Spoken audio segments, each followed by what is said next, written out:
warahmatullahi wabarakatuh. Saya Diana Ayu Lestari dari Prodi PPSI tingkat 3B untuk memenuhi tugas dari mata kuliah Psikolinguistik dan Teori Belajar Bahasa. Di sini saya akan menyampaikan materi mengenai pemerolehan bahasa pada anak. Pemerolehan bahasa pada anak merupakan proses yang berlangsung di dalam otak anak-anak ketika si anak menerima atau memperoleh bahasa pertamanya. Proses itu pun dibagi menjadi dua.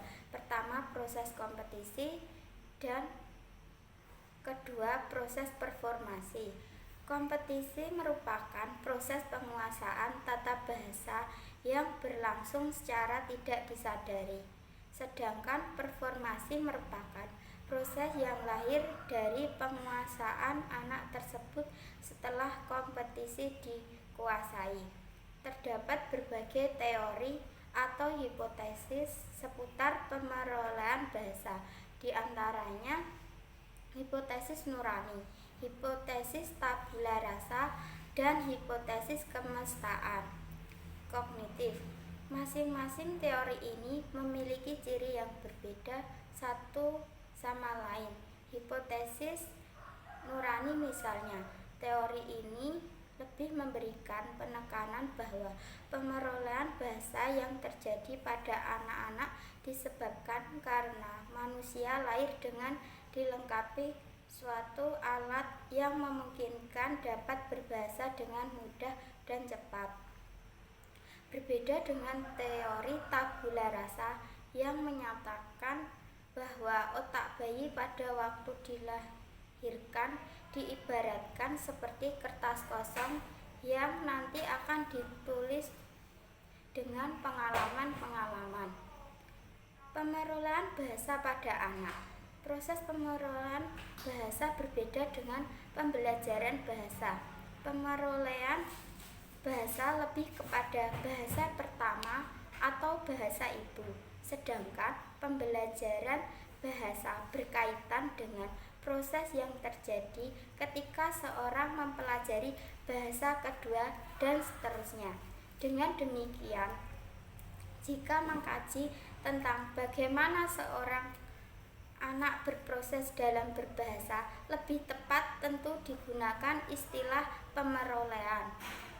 Meskipun tetap ada yang menggunakan istilah pemerolehan bahasa tersebut untuk bahasa kedua.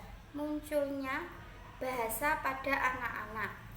Sejak bayi, anak telah berinteraksi di dalam lingkungan sosialnya. Anak-anak selalu diajak bicara oleh orang tuanya.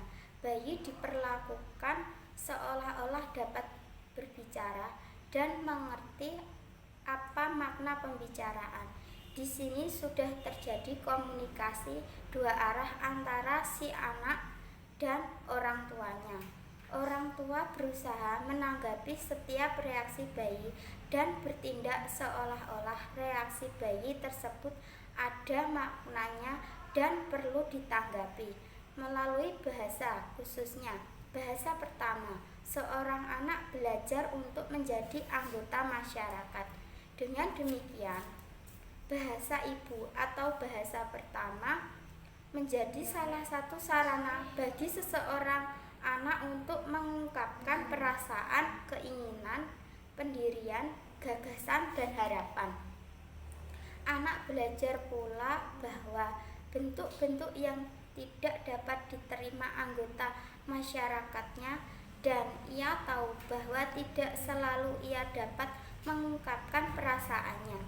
Ujaran yang dituturkan secara salah dari seorang anak masih dapat dimaklumi, tetapi ia harus sudah mulai belajar bahwa ada norma budaya tertentu yang harus diperhatikan.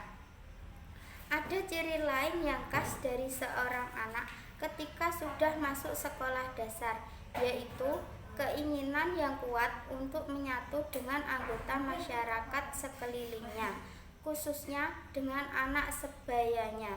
Kalau anak-anak sebayanya menggunakan kata-kata seperti asyik, oke, nyokap, bokap, dan sebagainya, maka dengan segera istilah itu akan digunakannya juga.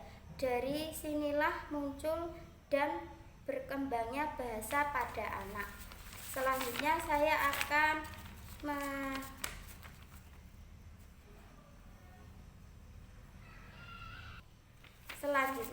akan menyampaikan teori pemerolehan bahasa. Teori interaksionisme. Pemerolehan bahasa merupakan hasil interaksi antara kemampuan mental dan pembelajaran dan lingkungan bahasa. Jadi, pemerolehan bahasa itu berhubungan dengan adanya interaksi antara input dan kemampuan internal yang dimiliki pembelajaran. Oke, sekian materi yang dapat saya sampaikan.